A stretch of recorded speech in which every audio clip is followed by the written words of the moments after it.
ትናንት በሰራሁት በጽናት ድራማ ላይ በኮሜንት እየሳቃችሁ ነበረ። ስለ ሳቃችሁ ፈታ ዘና ስላላችሁልኝ በጣም ደስ ብሎኛል የኔ ውድ እህቶች እና የእውነት አስቃችሁኛል፣ እኔን ራሴ ማለት ነው። በነገራችን ላይ እኔ አነጋግሬ ራሱ ለራሴ ራሱ እያሳቀኝ ነበር ማለት ነው። እና በተለይ በበዛብህ ኧረ እውነትሽን ነው ትክክል ነሽ፣ እንኳን ስቆ የማያምሩበት ሰው ሲያለቅስ ምናምን በቃ ኮሜንታቸው በጣም ነበር ደስ የሚለው። እነሱ ቪዲዮ ስር ራሱ ኮሜንት እያነበብኩ ነበረ። ፈታ ዘና ነበር ያደረጋችሁኝ ማለት ነው የኔ ውዶች የኔ ማሮች ማለት ነው። ፈታ ዘና በሉልኝ እናንተም ኮሜንታችሁን ያዝናናኛል ማለት ነው የኔ ወዶች ማለት ነው። እና ጽናትና ኪራ ወይ ተጋቡ ወይ ተፋቱ ምን ሆናችሁ ነው እያላችሁ ነው ደግሞ ኮሜንታተሮች ማለት ነው። እኔ እነዚህ ልጆች እኮ ወይ አይጋቡ ወይ አይለያዩ በቃ ግራ አጋቡኝ እኮ ተምታቶባችሁ እያምታቱብን ነውና ሰላም ውድ የተከበራችሁ የቻናሌ ተከታታዮች እንዴት ናችሁ? ከኔ ጋር ሁሉ ሰላም ነው። ሰላማችሁ ይብዛበት ውድ ቤተሰቦቼ። ለቻናሌ አዲስ ከሆናችሁ እንደተለመደው ሰብስክራይቧን ነካ ላይኳንም ነካ አድርጓት ማለት ነው። ሰምታችኋል። ሰብስክራይቧን የደውል ምልክቱን አብሮ አዳዲስ የመለቀው ቪዲዮ እንዲደርሳችሁ ማለት ነው። እንደተለመደው ሁሉ ጊዜ መልእክት ማስተላልፈው በመጀመሪያ ላይ ማለት ነው እንድታዳምጡ ስለምፈልግ ነው። ድራማዎች ካለቁ በኋላ በራሴ ስራ መጣለው ትጠቀሙበታላችሁ እንጂ አትጎዱበትም። በተለይ ደግሞ ስደት ላይ ያለን እህቶቼ ምናምን የራሴን ነገሮች ተሞክሮችን አንዳንድ ነገሮችን ወደ ሀገር እገባለሁ ብዬ እያልኳችሁ ነው።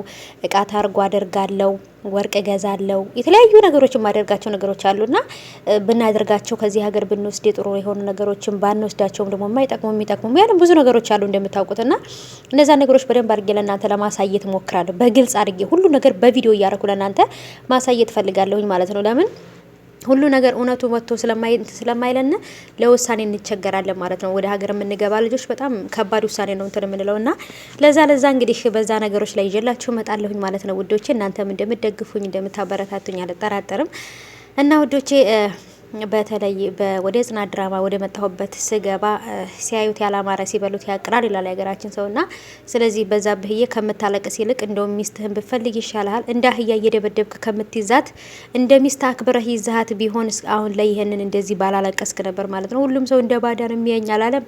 ታዲያ እሱ አምባገነን እየሆነ ከኔ ውጭ ሰው የለም፣ እኔ ተደባዳቢ ነኝ፣ እኔ ባለ ጉልበተኛ ነኝ፣ እኔ በሀገሩ በሰፈሩ አዛዥ እያለ ማን ነው እንደ ዘመድ እንዲያዩ የፈለገው ታዲያ? እንደዚህ አይነት ሰው እኮ በጉልበቱ የሚያስብ ሰው ከጉልበቱ ጋር ብቻ ነው የሚኖረው ከዛው ጋር ማንም ጎረቤትም ዘመድም ቤተሰብ አይፈልገው ማለት ነውና ያ ነው የተፈጠረው በበዛብህ ጋር። እንግዲህ ብርቅዬም እንግዲህ ደላላ ቤት ሄዳ ሰው ቤት ስራ ልትቀጠር ነበረ። እኔ ግን ሳስበው እነ ኪራ ቤት ራሱ ሰራተኛ ያስፈልጋቸዋል ታውቃላችሁ አይደል እንዴ? ምክንያቱም በእርግጥ ጽናት አሁን ላይ የኪራ ሚስት ልትሆን ስለሆነ ስለዚህ አትሰራም፣ ቢያንስ ማረፍ አለባት ብዬ አስባለሁ። እስከዛሬ ድረስ ብዙ ደክማለች። ወይ እነሱ ቤት የቤት ሰራተኛ ሆና ትሰራለች፣ ወይንም ደግሞ እነ ናሆማ ቤት የቤት ሰራተኛ ሆና ትግባ። ብርቅዬ ማለት ነው፣ ብርቅዬ የኔ ብርቅሻ እና ስለዚህ ብርቅዬ እነ ናሆማ ቤት ትግባ። ምክንያቱም ምሩ እርጉዝ ስለሆነች አሁን ላይ ስራ መስራት አትችልም፣ እያመማትም ስለሆነ እነ ናሆማ ቤት ትግባ ከሚሉት ሰዎች አንዷ ነኝ።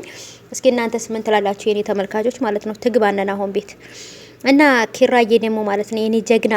ለካ ምላስ ብቻ አይደለም ያለችሽ ጉልበትም አለችሽ ኪራዬ።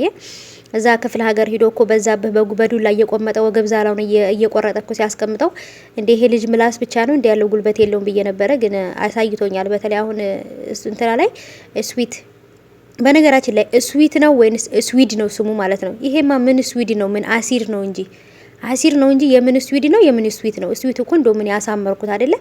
ስዊድ ነው አሲድ ማለት ነው በእኛ በአማርኛ ሲተረጎም አሲድ